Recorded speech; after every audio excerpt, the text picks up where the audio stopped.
കണ്ണൂരിലെ പയ്യന്നൂർ സുബ്രഹ്മണ്യ സ്വാമി ക്ഷേത്രത്തിൽ കുളിക്കാനിറങ്ങിയ മധ്യവയസ്കനെ കാണാതായി. കയ്യൂർ സ്വദേശി അനിൽ ഭാര്യയുമൊത്താണ് ക്ഷേത്രക്കുളത്തിൽ എത്തിയത്. കുളിക്കാനിറങ്ങിയ അനിലിന് കുളത്തിൽ നിന്നും കയറാനാകാതെ വന്നതോടെ ഭാര്യ ബഹളം വയ്ക്കുകയായിരുന്നു. ഫയർഫോഴ്സ് പരിശോധന നടത്തി വരികയാണ്. വിവരങ്ങളുമായി മിഥുൻ പിള്ള ചേരുന്നുണ്ട്. മിഥുൻ, ദാരുണമായൊരു സംഭവമാണല്ലോ. എങ്ങനെയാണ് ഇദ്ദേഹം ഈ കുളത്തിലേക്ക് കുളിക്കാനിറങ്ങിയത്? ഒപ്പം എങ്ങനെയാണ് ഇദ്ദേഹത്തെ കാണാതായത്? ഫയർഫോഴ്സിന്റെ അന്വേഷണം എങ്ങനെ പുരോഗമിക്കുന്നു?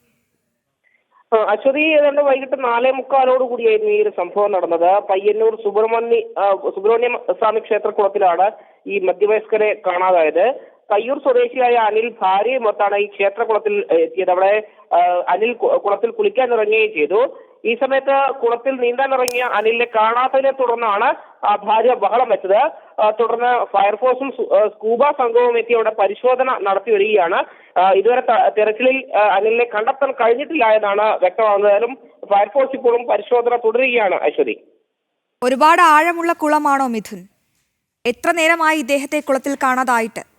എപ്പോഴാണ് ഫയർഫോഴ്സ് എത്തിയത് മിഥുൻ? അശ്വതി, ഏതാണ്ട് 1.5 മണിക്കൂർ പിന്നിട്ടിരിക്കുന്നു.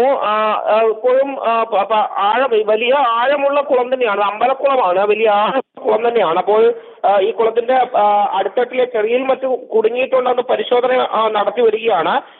ഇതുവരെ കണ്ടെത്താനായിട്ടില്ല എന്നാണ് നമുക്ക് ലഭിക്കുന്ന സൂചന. ഇപ്പോഴും ഫയർഫോഴ്സിന്റെ പരിശോധന നടത്തി വരികയാണ്.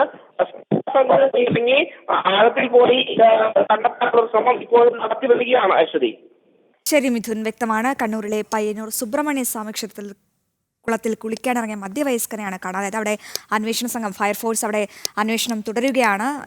ഏറെ ആഴമുള്ളൊരു കുളമാണ്. അവിടുത്തെ ക്ഷേത്രക്കുളത്തിലാണ് ഇദ്ദേഹത്തെ കാണാതായത്. ഭാര്യ ബഹളം വെച്ചതോടെയാണ് എല്ലാവരും ഇക്കാര്യം അറിഞ്ഞത്. എന്തായാലും